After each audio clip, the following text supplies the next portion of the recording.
Water water everywhere, not any drop to drink. Samuel কোলরিজের বিখ্যাত লাইনের বাংলা করলে দাঁড়ায়, চারিদিকে জল কিন্তু তার এক ফোঁটাও মুখে তোলা যাবে না। হ্যাঁ, ঠিক এই অবস্থায় দক্ষিণবঙ্গের নানা দিকে জলে ভাসছে বর্ধমান, হাওড়া, হুগলি, পূর্ব মেদিনীপুর। ডিভিসি ছাড়া জলেই এই হালত হয়েছে দক্ষিণবঙ্গে। বন্যা পরিস্থিতি দেখা দিয়েছে বেশ কিছু এলাকায়। এই ঘটনার জন্য সরাসরি ডিভিসিকে দায়ী করেছেন মুখ্যমন্ত্রী মমতা বন্দ্যোপাধ্যায়।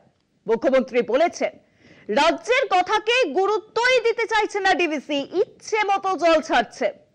ডিভিসির এই খেয়াল খুশির দাম দিতে হচ্ছে বাংলার মানুষকে। গত কদিনের লাগাতার বৃষ্টিতে জলমগ্ন দক্ষিণবঙ্গের একাধিক জেলা। বৃষ্টির পরিমাণ এতই বেশি যে বাঁকুড়া, পুরুলিয়ার মতো সুখা জেলাতেও টইটুম্বুর খালবিল। পরিস্থিতিকে আরো ঘোরালো করছে ডিভিসি। দফায় দফায় বিপুল পরিমাণ জল ছাড়ায় পশ্চিম বর্ধমান, হাওড়া, হুগলি ও পূর্ব মেদিনীপুরের মতো একাধিক জেলার বিস্তীর্ণ এলাকায় তৈরি হয়েছে বন্যা পরিস্থিতি। বিধ্বস্ত রাস্তাঘাট, ব্যাহত জনজীবন। নবান্নের হিসেবে এ পর্যন্ত 27,000 লক্ষ কিউবিক মিটার জল ছেড়েছে ডিভিসি।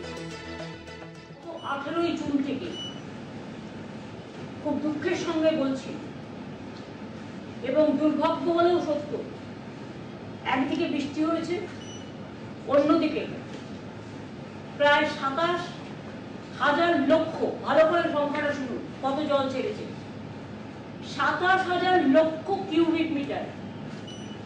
আবার বলছি, কেউ ভুল করবেন না, 27,000 বলে দেবেন না, 27,000 লক্ষ মেট্রিক টন কিউবিক মিটার। 27,000 লক্ষ কিউবিক মিটার, 27,000 লক্ষ কিউবিক মিটার জল ছাড়া হয়েছে। এবং এবারও রাজ্যের বন্যা পরিস্থিতির জন্য ডিভিসিকে কাঠগড়ায় তুলেছেন মুখ্যমন্ত্রী। মমতার অভিযোগ, ইচ্ছে মতো জল ছাড়ছে ডিভিসি, রাজ্যকে জানাচ্ছে না, এমনকি রাজ্যের কথাকেও গুরুত্ব দিচ্ছে না। বছর ধরে আমরা লড়াই করছি, 14 বছর ধরে, কিন্তু লড়াইয়ের কোনো ফল পাওয়া যাচ্ছে না। আমাদের এখান থেকে টিম গেছে, অনেকবার দেখা করে এসছে, ইরিগেশন ডিপার্টমেন্ট বারবার বলেছে, আমি নিজে প্রধানমন্ত্রীকে চিঠি দিয়েছি, ইরিগেশন ডিপার্টমেন্টকে চিঠি দিয়েছি, আমরা আমাদের ইস্টার্ন রিজিয়নের মিটিংগুলোতে আলোচনা করেছি, নীতি আয়োগের মিটিংগুলোতে আলোচনা করেছি, কিন্তু কিছুতেই কথা কানে যাচ্ছে না। প্রাকৃতিক দুর্যোগেও কেন্দ্র যে রং দেখে ক্ষতিপূরণ দেয়, সেই অভিযোগও করেছেন মমতা।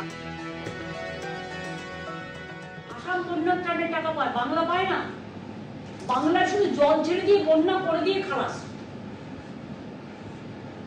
আর তারপর ভোটের অঙ্ক অন্য কথা বলবে, তখন সময়টা অন্য হয়ে যায়। আমি এটা বলতাম না, কিন্তু বাধ্য হয়ে বলছি। বন্যা পরিস্থিতিতে যাতে প্রশাসনের তৃণমূল স্তরও সক্রিয় থাকে, সেই নির্দেশ দিয়েছেন মমতা। সাপে কাটার ওষুধ থেকে ত্রাণ সামগ্রী, কোথাও যেন কোনো ঘাটতি না হয়, সে বিষয়ে সতর্ক থাকার পরামর্শ দিয়েছেন মুখ্যমন্ত্রী। কলকাতা টিভি।